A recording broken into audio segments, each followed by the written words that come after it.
Labvakar, godējamie skatītāji! No Latvijas Lauksaimniecības universitātes Kārlis Streips ar raidījumu Novadi izvēlās. Šoreiz mājinieki ir ieradušies pie mums. Tie ir cilvēki, kas kandidē uz Jelgavas domi. Ir pārstāvēti šovakar 7 no 9 sarakstiem, kādi būs jūsu izvēle jelgavnieki. Šovakar ar mums ir vairāki pašreizējie domnieki un vairāki kandidāti, kas cer viņiem pievienoties vai viņus aizvietot. Sākot ar Nacionālās apvienības visu Latvijai Tēvzemei un brīvībai LNNK kandidātu un domes locekli Juriju Strodu. Labvakar. Labvakar. No Saskaņas centra Ivars Jakovlovs. Labvakar, Jakovlovs. No Reģiona alianses Dainis Liepiņš. Labvakar. Arī deputāts. No Zaļo un zemnieku, no Reformu partijas Mārtiņš Vadzis. Labvakar. No Zaļo un zemnieku savienības domes priekšsēdētājs Andris Rāviņš. Labvakar. No Vienotības domes priekšsēdētāja vietnieks Aigars Rublis. Labvakar. Un no Latvijas Sociāldemokrātiskās strādnieku partijas Aivis Piķernieks. Labvakar. Labvakar jums visiem 7. Mēs sāksim, kā vienmēr, katram no jums dosim 3 minūtes runāt ar vēlētājiem, ko vien jūs vēlaties. Strodakungs, sāksim ar jums. Labvakar vēlreiz. Es domāju, ka, lai attīstītu sabiedrību, ir jāpieturas pie kāda no principa. Un viens no tiem principiem varētu būt, ka domāsim globāli, bet rīkosimies lokāli, soli pa solim. Un tādēļ, kā lielākais ilgtermiņa mērķis, tiek izvirzīts no mūsu puses stabila, kulturāla sabiedrība, kurā ciena un godina darba darītājus, sava aroda pratējus, un kurā patīkam dzīvot un audzināt bērnus. Savukārt, ja mērķis ir redzams, tad ir jābūt kādiem virzieniem, kas veicinās mērķa sasniegšanu. Un tie būtu, pirmkārt, veicināt vidusslāņa attīstību, otrkārt, izveidot atbalsta sistēmu ģimenēm ar bērniem, un treškārt, stiprināt vietējo uzņēmējdarbības vidi, iespēju robežās sakārtot un samazinot administratīvo slodzi. Un, ja sabiedrībā izveidojas stiprs vidusslānis, ja tiešām ģimenes jūt, ka atbalsta sistēma bērniem ir izveidota un var tādēļ gan mierīgi strādāt, gan domāt arī par nākotni, tad ir skaidrs, ka arī pēc 20, 40 un 60 gadiem šeit dzīvo sabiedrība, kura sauks sevi par latviešiem, aizstāvēs Latviju un domās, kā attīstīt Jelgavu. Nu, un savukārt nekad tas nenotiek bez uzņēmējdarbības vides sakārtošanas, atvieglošanas. Kaut vai izmantojot tādas lietas kā elektronisko dokumentu aprites sistēmu, attīstot e-portālu uzņēmējiem, kuri jau šeit ir uz vietas un pie reizes vēl aktīvāk jāiedarbojas taiziņā, kas saucās ārvalstu investīciju piesaistēji. Un nonākam pie tās jomas, kā es teicu, svarīgākais – ģimene, bērni. Tātad bērndārs, to skaits, darba laiku piekārtot, jo šobrīd ir bišķīt problemātiskāk jaunajām māmiņām, jo ne visur darba laiks ir saskaņots tā, lai varētu pilntiesīgi strādāt. Tad plānojam samazināt nodokļu slogu ģimenēm ar bērniem atkarībā no bērnu skaita, to veidot. Veselīgas pusdienas pamatskolās, sporta nodarbības jauniešiem, lai viņi būtu veselīgi un spēcīgi. Papildiespējas vasarā, apmācības un strādāt, kā arī ļoti svarīgi mums šķiet skolas, Zemgales reģionālās kompetenču attīstības centra un LLU sadarbību. Jo tas tiešām būtu solis uz nākotni, uz domāšanu, uz inovatīviem risinājumu atrašanu. Paldies! Jakavēlkungs, lūdzu. Paldies! Esiet sveicināti, godājumie jelgavnieki. Vēlēšanas būs mūsu kopēji uzrakstīts stāsts par to, kā dzīvosim turpmāk. Kāda būs mūsu un mums tuvo cilvēku nākotne, kāda turpmāk izskatīsies mūsu Jelgava. Mēs kopā varam veidot pilsētu, kurā ikvienam būs pieejams darbs un uz kuru vedīs sakārtot ielas un ceļi, kura bērniem būs vieta bērndārzā, bet mūsu pagalmos būs sakārtoti sporta un spēļu laukumi. Jelgava kļūs par vietu, kuras kultūras pasākumu piesaistīs gan pilsētnieks, gan viesus no tuvākām un tālākām pašvaldībām.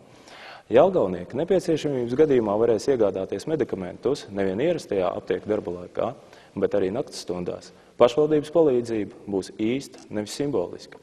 Jau nākamajos 4 gados mēs Saskaņas centrs panāksim, lai bērnu piedzimšanas pabalsts tiktu paaugstināts līdz 200 latiem, bet nekustamā īpašuma nodoklim daudzbērnu ģimenēm piešķirsim 90% atlaidi.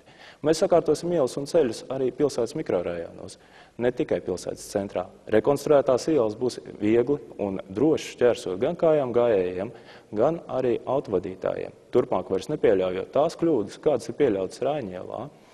Mēs izvēlēsimies pareizās prioritātes Jelgavas attīstībai.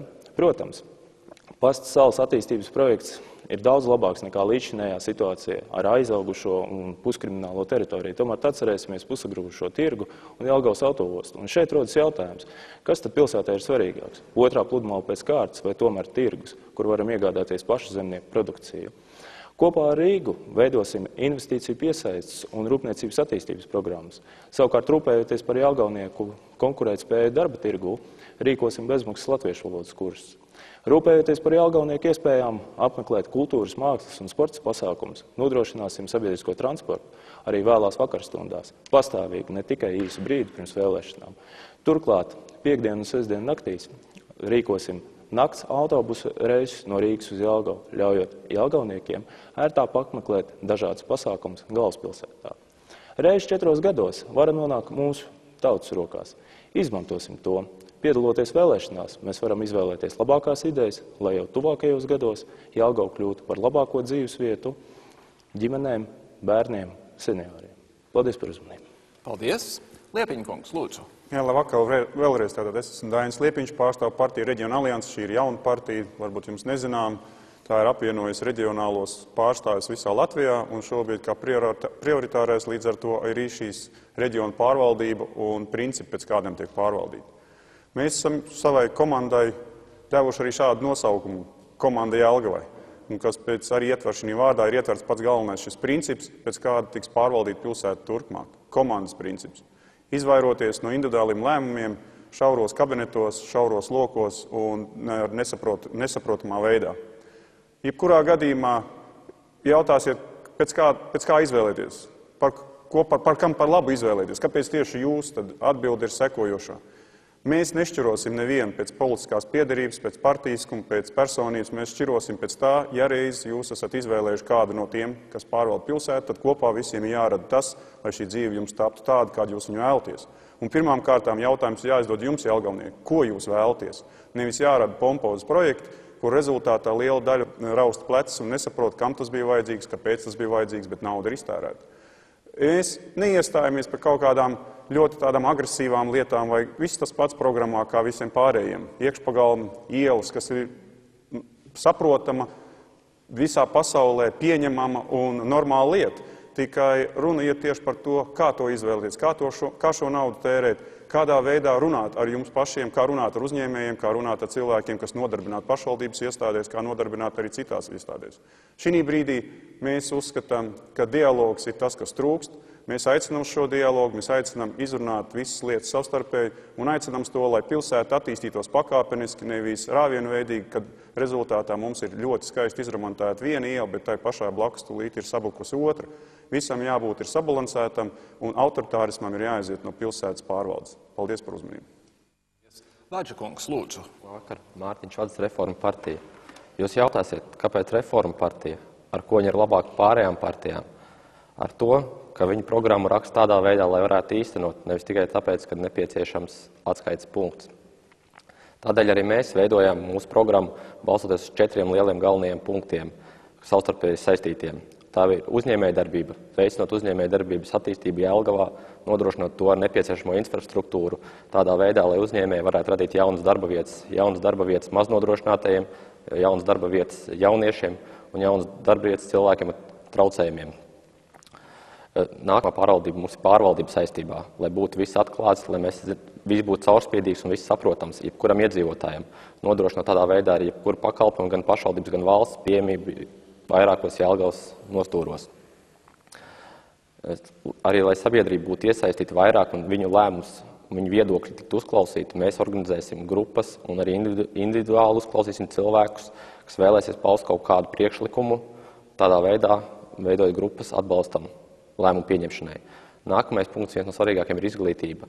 Ar izglītību tādā veidā, lai ciešāk viņi būtu sasaistīti ar uzņēmējdarbību, lai uzņēmēji varētu pieprasīt un dabūt to, ko viņi vēlās, kvalificētus studentus, darbiniekus topošos, tādā veidā gan arī prakšas vietas veidojot uzņēmumos. Pedagogu motivēšana arī ir viena no galvenajiem punktiem. Tādā veidā, lai dabūtu kvalitatīvus studentus, skolniekus, mums vajag arī motivēt pasniedzējus tās. Vēl viena no tādām jomām, kura nav skārta nevienās citās programmās, ir sociālā tādā jomā, kad ir cilvēkiem ar mobilitāti palielinot pensionāriem, cilvēkiem ar traucējumiem, fiziskiem, gan ar citiem traucējumiem, veidojot dienas centrus, lai viņi varētu patreiz iekļauties arī cilvēku darba tirgu un visā pārējā jomā. Paldies! Paldies! Rāviņa kungs, lūdzu. Vakar, Jelgavnieki. Vēlos pateikt paldies iedzīvotājiem un patreizējiem deputātiem par paveikto šajos 4 gados, jo šie 4 gadi pagāja ekonomiskās krīzes gaismā un līdz ar to prasīja daudz drosmes, daudz gudru un varbūt arī nepopulāru lēmumu, lai mēs pirmkārt samazinātu bezdarba līmeni. Un šajos 4 gados tas no 14% ir samazinājies uz 7,9%. Un, protams, tas ir pateicoties plānveidīgai un veiksmīgai pilsētas attīstībai. Pilsētas attīstības dokumenti, mašīnu būs attīstība, metāla apstrāde, kokapstrāde, pārtikas pārstrāde, kas uzrakstīta līdz 2020. gadam, kā pamat elements un pamat šīs stratēģijas izveidošanā un realizācijā dzīvē, protams, ir izglītība. Izglītība, kas pakārtota uzņēmēji darbībai, āroda izglītība, un tam mēs esam veltījuši daudz laika un līdzekļu. Un es domāju, ka šodien jaunā tehnoloģija vidusskola, tas ir piemērs tam, kā inženieru zinātnes ienāks pilsētā un līdz ar to arī mūsu attīstībā un virzībā. Protams, šodien paldies jaunajiem uzņēmumiem, kā Latvijas piens, kā Evapipes, kā Rīgas miesnieks, kas pārcēls visu ražošanu uz Jelgavu. Paldies Amalantam, paldies uzņēmumam AKG, kas veido 2. kārtu jau apliecinot savu piederību pilsētai. Un, protams, lietas, kas saistītas ar sportu, lietas, kas saistītas ar kultūras attīstību un, protams, pilsētas infrastruktūru. Jaunā katlamāja ar biomasu mums daudz palīdzēs uzņēmējiem un būt neatkarīgiem no Krievijas gāzes, ūdens, dzeramā ūdens attīrīšanas ietais. Tas viss ir tie projekti, kas ir nākotnē un nākotnē realizējami. Paldies!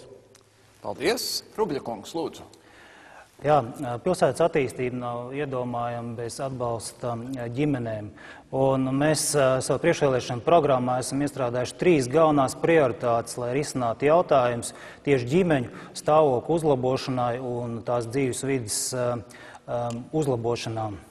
Kā pirmo prioritāti, protams, mēs liekam uzsvaru uz rindu likvidēšanu uz pašvaldības bērndārziem un kā instrumentu piedāvājam atverot jaunu bērnu dārzu un kā otru instrumentu, tad maksājot dotācijas privātiem bērnu dārziem 130 latu apmērā, mēs nodrošināsim pakalpojumu pieejamību visiem tiem, kas šobrīd netiek pašvaldības bērnu dārzos. Kā otra galvenā prioritāte mūsu priekšvēlēšana programmā ir darba vietu skaita palielināšana.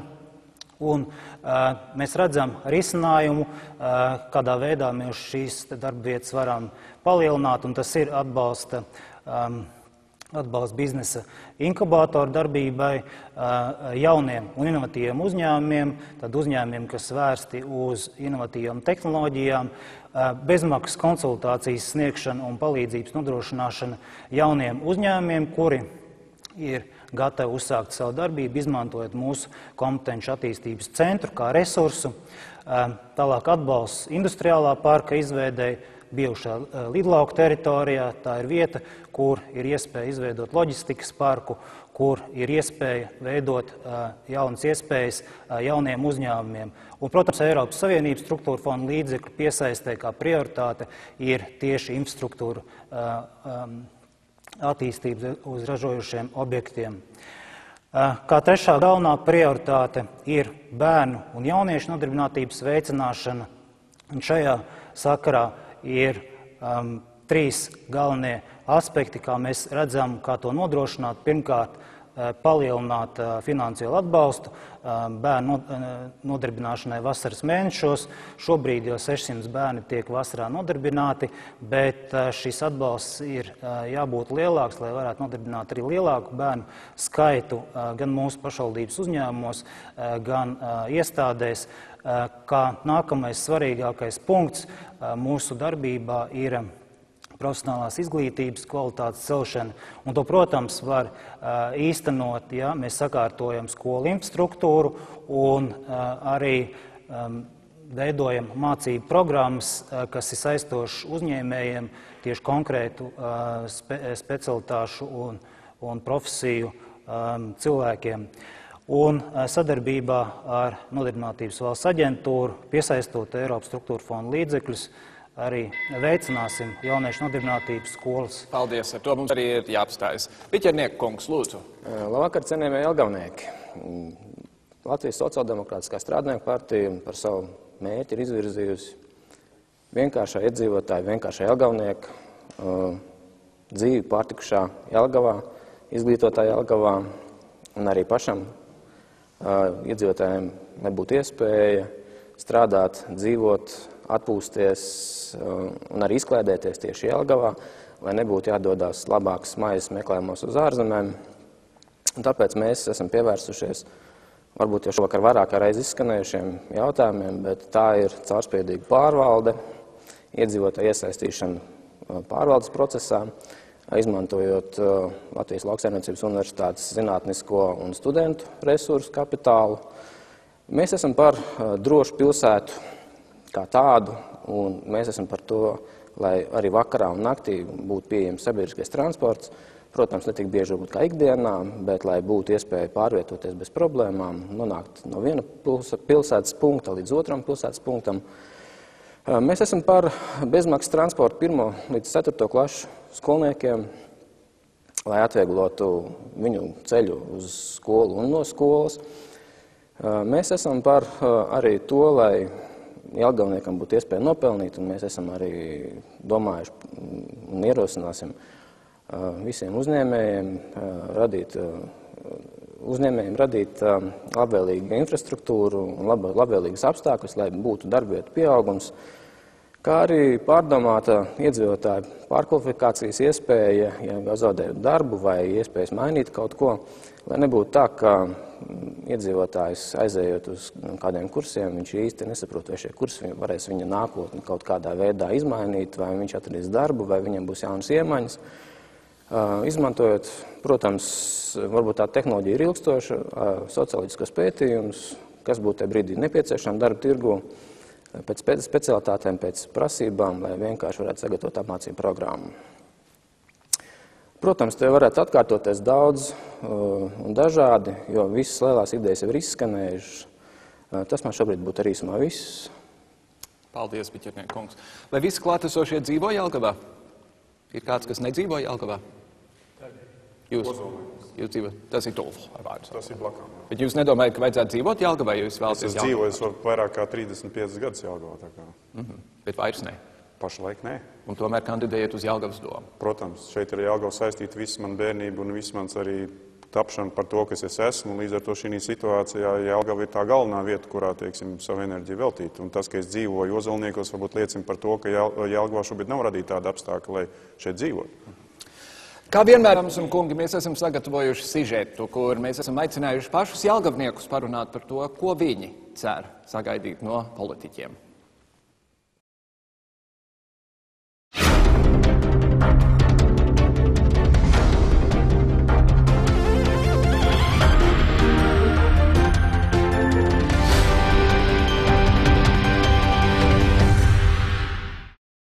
Jelgava ir 4. lielākā pilsēta, kurā dzīvo apmēram 65 000 iedzīvotāju. Pēc nacionālā sastāva 55% ir latvieši, bet 45% citautieši. Pēdējo gadu laikā īpašu uzmanību veltīt turistu piesaistei. Atjaunots Svētās Trīsvienības baznīcas turnis, rekonstruēts Ģederta Elijasa un Adolfa Alnāna muzejs, pilsēta ieguvusi arī vēl vienu tiltu. Pie labajiem darbiem jelgavnieki pieskaita arī Dobeles šosejas rekonstrukciju, ko gaidījušas pat vairākas Jelgavnieku paaudzes un uzsākt to lielās ielas atjaunošanu, bet ārpus centra Bedres un Bedrītes ir gan uz ielām, gan pagalmos.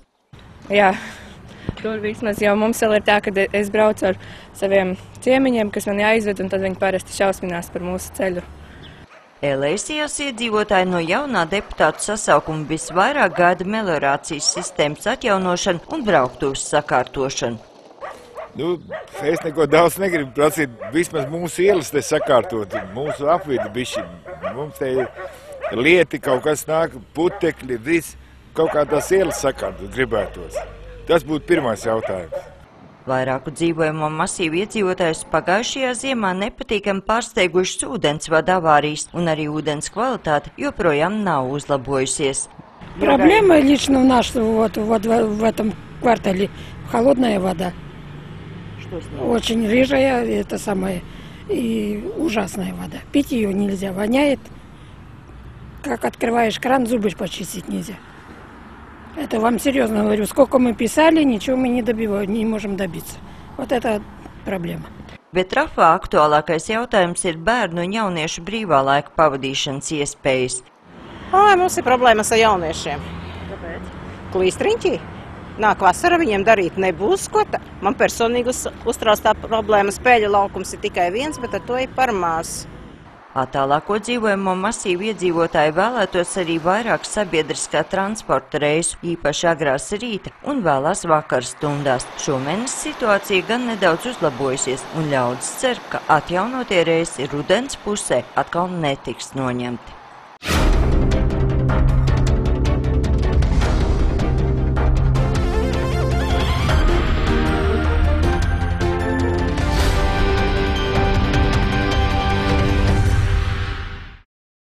Tālūk, tas, kas bija sakāms jelgavniekiem šovakar, tā kā te ir apmēram vienādi sadalīti domnieki un tie, kas vēl nav domnieki, darīsim drusku citādāk. Es aicināšu vispirms domniekus parunāt par šīm problēmām, par kurām cilvēki ir runājuši, un tad pārējos, ko varētu varbūt darīt citādāk. Un sāksim no otra gala. Rubļkungs, sāksim ar jums, un tad Rāviņkungs un Liepnkungs un Strodkungs. Lūdzu.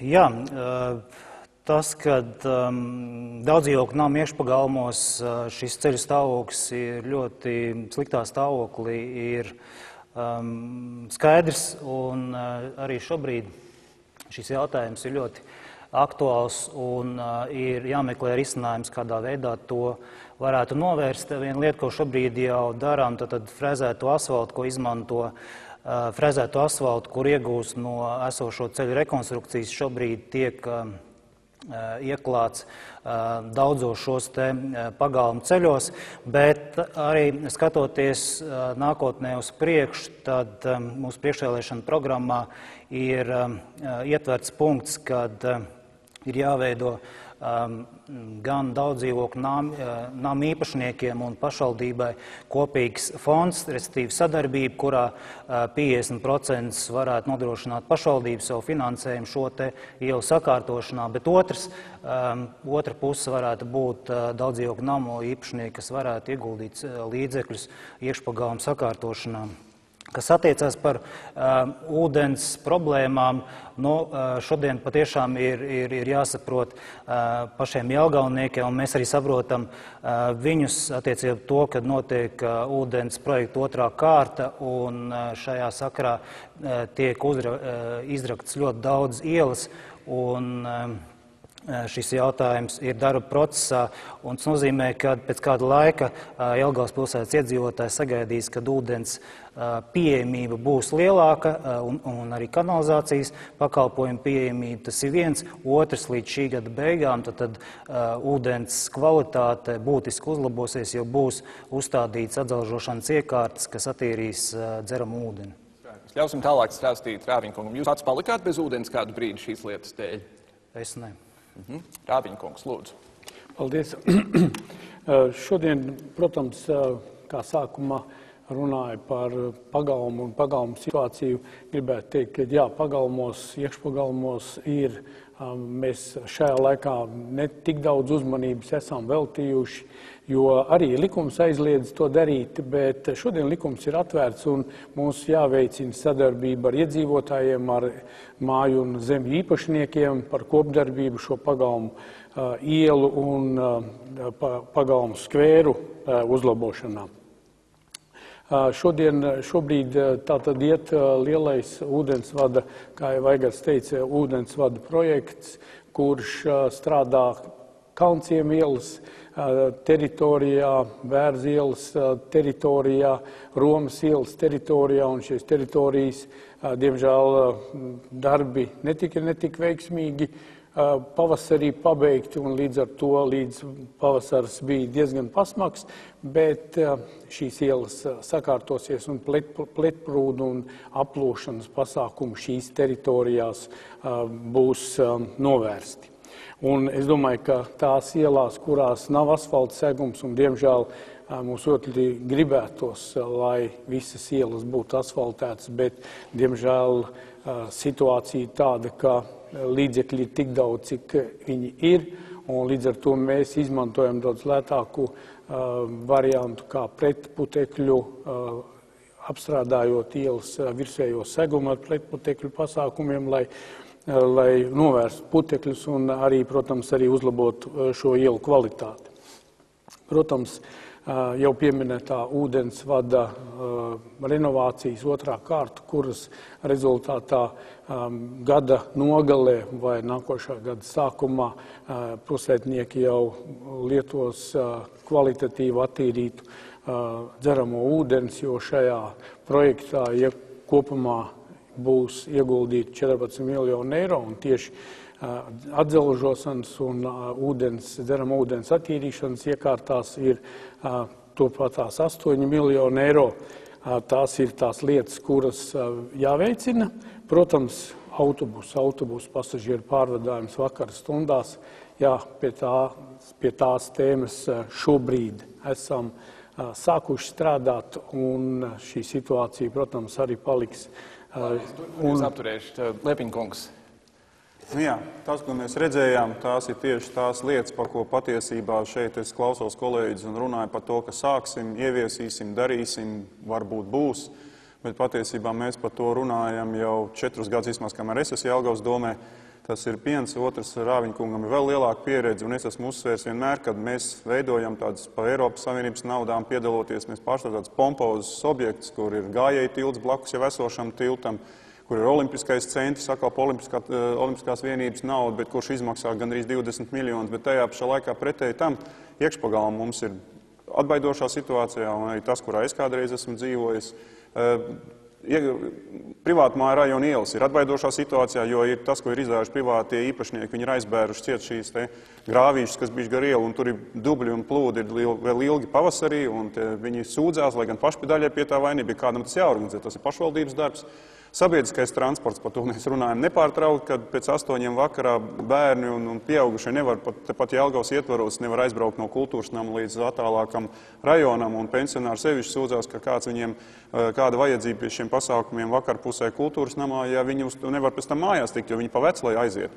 Šī tā lieta bijis, kas ir mūsu tāda ideoloģiskā atšķirības bijuši par šiem 4 gadus, un patiesībā vēl šī gada budžetā, kad lūdzu ietvērt 400 000 programmu un pat norādīja līdzekļus, kur viņi dabūtu, lai sāku strādāt šiem iekšpagalmiem, diemžēl domas vairākums šobrīd noraidīja šādu iespēju. Tāpat kā tad, kad piedāvāja šos autobusus palaist arī līdz vismaz 24:00, vismaz reizes stundā, arī tāds tika noraidīts, vienmēr ir kaut kādi argumenti, un viņus pārbaudīt salīdzinoši grūti, jo patiesībā šis uzņēmums, pašvaldības uzņēmums, autobusu parks, kas nodarbojās ar šiem pakalpojumiem, ir ar ļoti apšaubām reputāciju, un tur ir vēl līdz šai brīdim iet visādas dažādas izmeklēšanas, un ir fakti par naudas izšķērdēšanām un tādām lietām. Tā kā šī ir tā principāla atšķirība, par ko mēs runājam. mēs piedāvājam šobrīd varbūt nebūvēt pompozas lietas. Varbūt šādi tad arī nepiedalīties kādā Eiropas programmā, bet tos līdzekļus izmantot tam, kas ir tam cilvēkam vajadzīgs šodien un tūlīt. Tā ir tā iela, tas ir tas iekšpagalms, tas ir tas sabiedriskais transports. Un ja runājam par, teiksim, to pašu sportu, tad šobrīd man liekas, ka primāri vajadzēja izveidot šos skolu stadionus ar visām skolu zālēm kā tāds mikrocentrus šajos mikro rajonos, kuros šis stadioni ir izmantojami arī tiem cilvēkiem apkārt, pirms būvēt vienu lielu olimpisko centru, kuram es vēl vakardien braucu garām, kurš stāv, piedodiet, tukšs, tur nekāda dzīvība nenotiek, bet šī nauda ir iztērēta. Strauda kungs, lūdzu. Pirmkārt, paldies Jelgavniekiem par to, ka ir pamanījuši vajadzības, kādas ir, bet es teikšu tā, pirmkārt, mēs dzīvojam dinamiskā vidē, kur viss mainās. Un ja reizi kaut ko uztais, diemžēl pēc kāda laika tas nolietojas. Kaut vai runāt par tiem pašiem Jelgavas ceļiem, ja mums ir apmēram 370 km ielu garums, un tikai ap 105 km no tiem ir ar cieto segumu. Un ja zinām, cik reāli ilgi cietais segums stāv, ja ir ļoti labi pamati uzbūvēt, bet tad ir skaidrs, ka ar mūsu budžetu visu nevar pat apsolot vienalga, kaut vai visas 9 partijas apsolīs, ka tikai visu naudu tikai ceļiem novirzīs, pa 4 gadiem viss nenoasfaltēs. Tas tā no vienas puses pasakot, bet iesākts tiešām ir atkal daudzas lietas tādas, kas ir, piemēram, par to pašu ūdeni un kanalizāciju. Apmēram 22 km ūdensvada šobrīd ir saplānots reāli, renovēt un šur tur jaunus uzbūvēt. Kanalizācija nedaudz mazāk, bet arī ap 20 km. Par pagalmiem un iekšpagalmiem piekrītu pie tā, ka šobrīd atkal drīkstam veidot fondu, kur pašvaldība kopā ar īpašniekiem sametās kopā realizācijai. Tā kā uz to pusi, protams, centīsimies darīt, bet varu uzreiz teikt, lai cik godīgi, kurš paskatās uz sevi, bet visus darbus nevar izdarīt, jo es reizi biju saskaitījis visas vajadzības, kādas pats iztēlojas, kas pilsētā būtu vajadzīgs. Un man sanāca apmēram tuvu pie 35 gadu pilsētas budžets. Nerunāt par uzturēšanas izmaksām. Tā kā vienmēr tās prioritātes, kuras mēģina darīt. Atšķirībā no Liepiņa kunga, jūs esat bijis, tā teikt, valdošajā koalīcijā. Cik jūs jūtaties līdzvainīgs pie tā, ka ir šīs problēmas? Kā es teicu, pirmkārt, dinamiskā vide, kur daļai ir arī tā saucamais dabīgais nolietojums, ko nevar izdarīt. Bet līdzvainīgs vai nejūtos tādā ziņā, ka jā, es pilsētā ilgi strādāju, daudz ko esmu darījuši un īstenībā, ja kaut vai pēc manas iniciatīvas 2001. gadā nebūtu izveidots investīciju birojs. Atgādinu, 2004. tikai iestājāmies Eiropas Savienībā, bet dažādi līdzekļi piesaistē. Protams, ka būtu daudz vēl sliktākā situācija šobrīd. Vienkārši visu laiku ir jāmēģina redzēt to lielo mērķi un paskaties, ko var izdarīt un mēģina uz to virzīt. Tā arī par investīcijām. Runāt par struktūru fondiem, to tēmu es patiešām ļoti labi pārzinu. Un reti, kad parādās iespējas, lai varētu kaut ko tādu kā iekšpagalmiem novirzīt. Tur sanāk tikai lokālā nauda. Viķernieka kungs, ko varētu darīt citādāk? Darīt citādāk, jā, izskanēja tas, ko mēs piedāvājam. Vakar un nakts transports, tā problēma ir jāatrisina. Jaunatnes nodarbinātība, prakses vietas, ja būs uzņēmējiem vide, tad labvēlīga vide, tad arī jauniešiem vasarā būs ko darīt. Ja būs sakārtot infrastruktūra, kultūras dzīve, sporta dzīve, viņi varēs sportot, nodarboties ar liederīgām apmācībām. Mēs esam par to, lai jelgavnieks, kas šeit dzīvo, viņš šeit justos ļoti labi. Viņš varētu strādāt, dzīvot pārtikušu dzīvi, baudīt arī kultūras sasniegumus, nodarboties ar sportu. Mēs esam par to. Par ceļu kārtošanu mēs esam atkal par to, lai pirmās tikt sakārtot maģistrālās ielas, tās, pa kurām iet satiksme cauri Jelgavai vai sabiedriskais transports kursē, pēc tam atbilstoši prioritātei un noslodzē attiecīgi arī spētot pārējās ielas, ja, un iekšpagalmi, protams, tas ir jautājums, par ko varētu diskutēt, jo paši māju īpašnieki, iedzīvotāji ir atbildīgi par to, vai viņi tomēr to segumu arī sakārto un uztur. Ja. Tas nav tikai politiķi, tas arī ir mūsu visu iedzīvotāju, visu jelgavnieku jautājums pašiem. Tur es arī apturēšu. Fadžs kungs, lūdzu. Arī manā iekšpagalmā daudz dzīvokļu mājas. Ir tieši tāda pati problēma. Gan ir meliorācijas problēmas, kad ūdens krājās, gan arī ceļš ļoti drausmīgs. Mēs patreiz esam atrisinājuši tādu vienu problēmu gan ar mājas iedzīvotājiem, gan ar mājas vecāko tādā veidā, kad ar sadarbībā ar uzņēmējiem mēs mēģināsim ieguldot savu darba spēku iedzīvotāju, kuram ir pieejams gan tehnikas, gan arī no uzņēmēju puses materiāli. Veidosim, sakārtosim iekšpagalmu, nobruģējot to. Tāpat arī piestrādājam pie tādas lietas, ka mēs varētu kanalizāciju mēģināt ūdens noteņiem taisīt. Tādā veidā mēs uzskatām to, ka ir jāiesaista gan iedzīvotāji, gan uzņēmēji, jo ir daudz uzņēmēji, kas ir gatavi iedot savus materiālus, savus līdzekļus, noziedot tam labam mērķim, lai sakārtotu Jelgavu. Runājot par jauniešu nodarbinātību, tieši tāpēc arī mēs programmā ielikām iekšā, ka mēs atbalstam uzņēmējus, tādus, kas radīs jaunas darba vietas jauniešiem, veidojot tādā veidā arī kaut kādas sekcijas, pulciņus, kur ir arī sporta pakalpojumi pieejams, jebkuram jaunietim. Viņš var izdomāt, viņš ies bowlingā, viņam nauda seko līdzi, viņš aiziet bowlingu līdzi, vai karatē, vai boksi, vienalga kuram, bet ir kaut kāda summa, kas ir iedalīta vienam iedzīvotājiem, bērnam tieši konkrēti, un viņš to summu, naudas summu var nodarboties savā sekcijā, pulciņā, ko viņš grib tieši. Tādā veidā atbalstot arī. Jums kaimiņos dzīvo kāds, kam ir ceļu rullis un greideris? Nē, vajag īstenībā arī atrisināt kaut kādas mazākas problēmas, tāpēc, ja mēs izvēlējamies alternatīvu bruģi, kad izmantojot arī savus resursus, mēs noņemsim virsējo segumu, ieklāsim šķēmbu smilti un uzliksim bruģi. Ar mājas iedzīvotājiem mēs esam to saskaņojuši. Mājas iedzīvotāji ir gatavi piedalīties aktīvi tajā problēmā. Un tagad tikai atliek gaidīt no NIPA saskaņot projektu, kad mēs to varam darīt un kādā veidā. Skaidrs. Jāko Velkungs, lūdzu. Jā, paldies. Faktiski to, ko mēs redzējām sižetā, faktiski bija jau tās lietas, ko pieminēju jau savā uzrunā. Mēs saskaņas centrus vēlamies redzēt un esot pie varas panāksim, ka ielas tiek labotas arī pilsētas mikrorajonos, kur faktiski dzīvo iedzīvotāju vairākums, ne tikai pilsētas centrā. Es zinu, ka jelgavnieki jau gadiem sapņo, lai varētu šķērsot Satiksmes ielu, Loka maģistrāli, Astaru ielas, Apkaimes ielas, nenolaužot kaklu.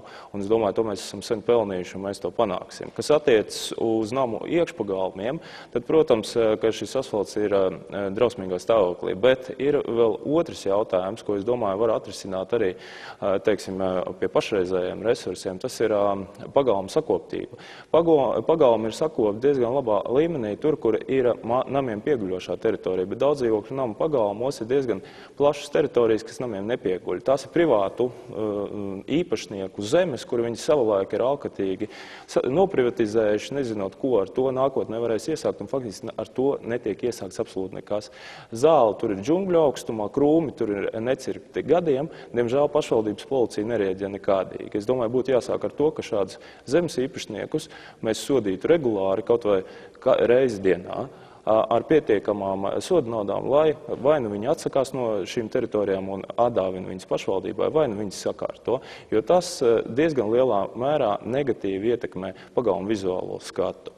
Trešais, kas attiecas uz vēliem autobusu un vakara reisiem, tad bieži vien ir debata par to, cik tad viņi būtu noslogoti, cik viņi ir nepieciešami. Mēs zinām, ka tie ļaudis, kas brauc no Rīgas, piemēram, ar pēdējo vilcienu, tur vienmēr autobus būtu pilns. Par citiem varbūt varētu, teiksim, reisiem būt debata, cik lielā mērā varētu lielais autobus piepildīties. Bet kāpēc vakaros, vēlās vakara stundās būtu jālaiž lielais autobus, kam ir liels degvielas patēriņš?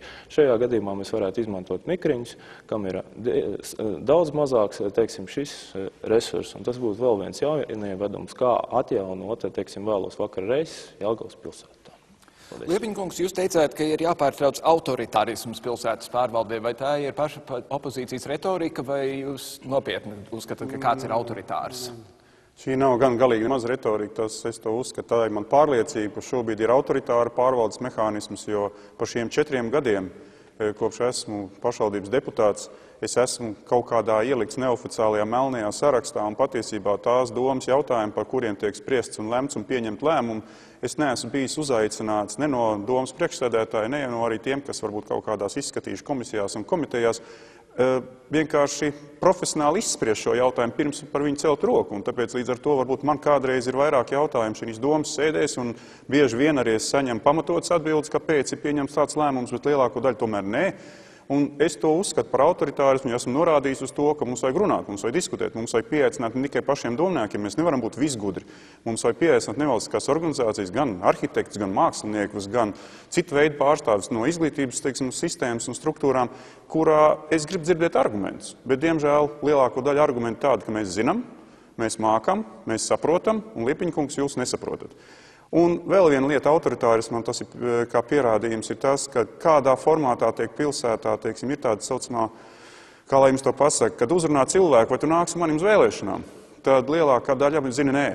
Es baidos par to, ka man pēc tam būs slikti, un tam ir pierādījums jau šobrīd, jo viens no manas saraksta deputātu kandidātiem, viņa dēlam, kurš strādā pašvaldības uzņēmumā, jau viņš bija pasaukts un pateicis, ka tu šī uzņēmumā nestrādās. Un šobrīd viņam, pieņemsim, viņiem ir māju darbs, viņam uz māju mēnesi nav iedarīta neviena diena, darba diena. Acīm redzot, tiks meklēts mehānisms, vai viņš pats aizies un meklēs kaut kādas sīkums, kā viņu atlaist. Un es to uzskatu par tieši autoritārismu, un man ir daudz vēl pierādījums, mums nav tik daudz laika. Rāviņa kungs, jūs esat tik briesmīgs. Jūs boikotējat citiem, es domāju, ka situācija šobrīd ir ļoti demokrātiski. Mēs visus jautājumus apspriežam un izspriežam, un tas, kas deputāts vēlās piedalīties pasākumos, viņš arī piedalās, viņš izteica savu viedokli, un tāda situācija. Rubikungs, šurp braucot, es dzirdēju par ļoti skaistu projektu, kas te otrā upes krastā ir uzbūvēts un apzāļumots un ļoti skaists. Un tad aktavu pārsteigumu upe pacēlās un to visu aizskaloja. Man izklausās, ka Jelgavā ar plānošanu iet diezgan klībi, ja tā tas notika. Plūdi ir plūdi, pali ir pali, un šajā situācijā, protams, mēs nevaram jau vasarā prognozēt, cik liela viņi būs nākamajā pavasarī. Bet šajā gadījumā, protams, daudzi darbi, kas tika veikti rudenī, varbūt, kad varēja veikt mazliet vēlāk, bet ņemot vērā, ka tas ir Eiropas Savienības projekts un ir dažādi veidi nosacījumi, lai laicīgi viņus varētu, nodot eksploatācijā, tad šos darbus vienkārši nevarēja atlikt.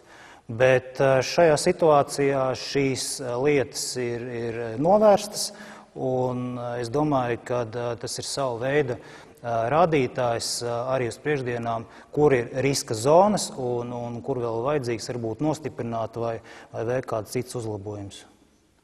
Jakavēl kungs, vai jūs pretendējat uz visiem iespējamiem nelatviešiem, kas dzīvo Jelgavā? Kā tas ir šur tur citur? Mēs pretendējam pirmkārt uz darba ņēmējiem, vai mēs esam kreiscentriska partija, sociāldemokrātiska partija, un mēs pretendējam uz visām darba ņēmēju balsīm Jelgavā neatkarīgi no tautības. Ļaudis mēs nešķirojam pēc tautības un uzskatām, ka tikai visi kopā mēs Jelgavnieki varam panākt mūsu dzimtās pilsētas uzplaukumu. Strauda kungs, vai jūsu partijā ir sarkana līnija pret Jakavēl kungu partiju tāda, kāda tā ir Rīgā un citur? Centralizētā valde, protams, ir lēmusi attiecīgi, kā rīkoties reģionos, bet ir dažas lietas, kas saucās tā, ka ir jautājumi, kurus risināt kopā, un ir, protams, politiskie jautājumi, kuros ir līnijas. Piemēram? Politiskais jautājums, lai piedod, mans kolēģis, pa viņu kā domas priekšsēdētāju, ja būs iespējas nebalsošu. Tā ir sarkanā līnija. Protams, es domāju, ka viņš rīkosies attiecīgi laikam iespējams arī pret mani. Vai kaut kur citur ir kādas sarkanas līnijas? Ja es saprotu, te ir divi cilvēki, kur atteicās viens otram blakus sēdēt šovakar. Man mainījās kārtība, kurā jūs esat sakārtoti. Man teica, ka tas ir tāpēc, ka kāds negribēja sēdēt blakus. Ja jūs domājat, kad mēs ar Liepiņu kungu, tad mūs ne jau mēs izsēdinājāmies, bet mūs izsēdināja. Mēs vēl pagaidām saglabājam civilizētas attiecības formas, jā, tā kā nav problēmas. Civilizētas attiecības formas. Skaidrs. Liels paldies jums visiem 7, un es pilnīgi apolitiski saku, lai veicas. Mēs šovakar runājām ar Juriju Strodu no Nacionālās apvienības Visu Latvijai Tēvzemēm brīvībai LNNK, ar Ievaru Jakavelu no Saskaņas centra, Dainu Liepiņu no Reģiona alianses, ar Mārtiņu Vādzinu no Reformu partijas, ar Andri Rāviņu no Zaļo un Zemnieku savienības, ar Aigaru Rubli no Vienotības un Aivi Biķernieku no LSDSP. Mēs atgriezīsimies ar nākamo sēriju, kurā mēs runāsim ar ļaudīm no Iecavas novada un Vecumnieku novada. Pagaidām paldies, ka jūs šovakar skatījāties, lai jums jauks atlikušais vakars. Visu labu!